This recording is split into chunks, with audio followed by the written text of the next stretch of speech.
Marqué par le décès de Jean-Louis Trintignant, l'été n'a pas commencé de la meilleure des façons.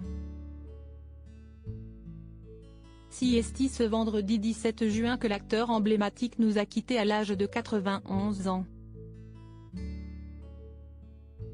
Derrière lui, Jean-Louis Trintignant laisse un patrimoine culturel on ne peut plus riche.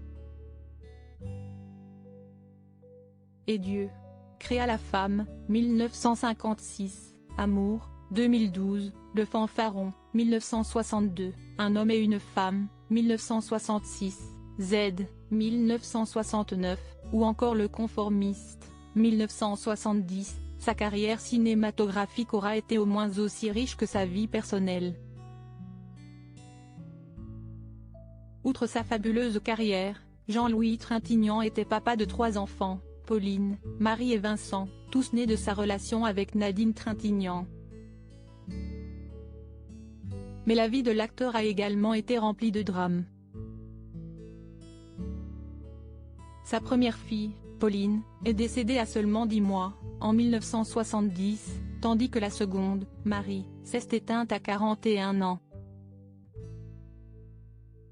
Battue sauvagement par son compagnon, Bertrand Cantat, elle est décédée rouée de coups dans une chambre d'hôtel lors de la nuit du 26 au 27 juillet 2003.